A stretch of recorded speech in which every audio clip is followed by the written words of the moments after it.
సౌమ్యని ఎత్తుకొచ్చింది? రే బాగా చూసి చెప్పరా, వాడేనా?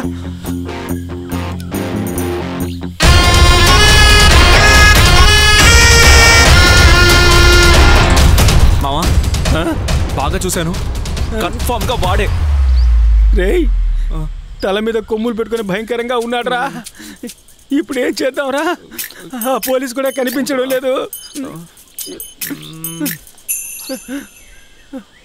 మావా నాకు ఐడియా వచ్చింది.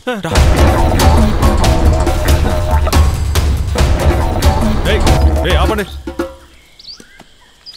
ఇది ఎప్పుడు తీసుకొచ్చావు? నిన్ననే ఒక సేటింట్లో వచ్చి తీసుకొచ్చాం. రేపే చెల్లవనేస్తారు. తీసుకెళ్ళి కింద ఊళ్ళో ఇవ్వండి. సరే అమ్మా. ఇది కింద ఊళ్ళో ఇద్దాం. బంగారు బాయ్స్ ముందుకు రండి. ఓకేనా? నేను ఓకే కదా? పద. రే రే రే కళ్ళద్దాలరా.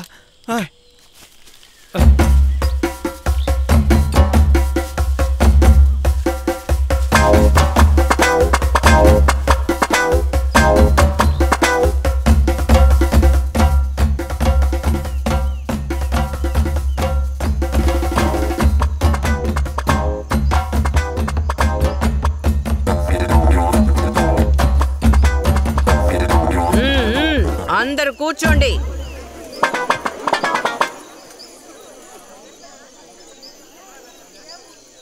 ఓం యమాయ నమః.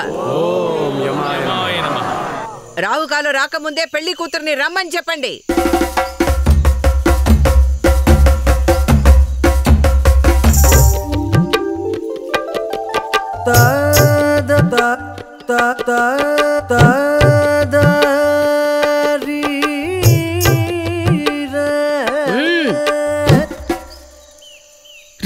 అక్కడ చూడరా సౌమ్య. సౌమ్య ఎక్కడ ఎక్కడ ఎక్కడ? తల మీద కొమ్ములు పెట్టుకుని కూర్చొని చూడరా. అల్లుడి గొప్పతనాన్ని చూపించడానికి నువ్వు సంపాదించిందంతా తనకి బహుమానంగా ఇవ్వు. పిల్లకి ఏమేమి ఇస్తావో అందరికి చెప్పు. వాళ్ళ అమ్మ నాన్న కూడా వింటారు. ఇందులో చెప్పడానికి ఏముంది? గోల్కొండలో దొంగిలించిన వజ్రాలున్నాయి. కోలారు బంగారు గనుల నుంచి స్ట్రైట్ గా తవ్వుకొచ్చిన బంగారం ఉంది. ఇవన్నీ ఎవరి కోసం? అన్న మా వదిలి కోసమే కదా దొంగిలించారు. ఇండియాలోనే పెద్ద పేరున్న దొంగ మన ఊరి నాయకుడు. అది కాకుండా వీరుడు, సూర్యుడు. మలేషియాలో ఒక ఫ్లైట్ కనిపించకుండా పోయిందిగా, దాన్ని దొంగిలించింది మా అన్నయ్య.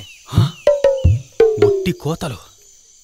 ఇప్పుడు కూడా హనీమూన్కి వెళ్ళడానికి 2 ఫ్లైట్లు కొట్టేయాలని ప్లాన్ చేశారు. మిస్సెస్ యమా మీకోసమే. రే నువ్వు చెప్పరా. ఇలా మాటలతో బురిడి కుట్టించి వదిన లైన్లో పెట్టేస్తాను. నేను నిన్ను ఏ వివరమూ అడగలేదు. ఇప్పుడే నువ్వు చాలా తెలివిగా ఆలోచిస్తున్నావన్నా. చాలా ఉంది. మా యమసింగపురానికి నాయకుడు, ఆయనకి పిల్లనివ్వడానికి అభ్యంతరమే కదా. ఇంత పెద్ద దొంగకి పిల్లనివ్వమంటే ఎవరు కాదంటారు? ఏవయ్యా నీ పేరేంటి? రాజేంద్ర అండి. ఏదో ఒకటి. నీకిష్టమేనా? నాకు ఇష్టమేనండి. ఏయ్ నీకిష్టమేనా? ఇష్టమే.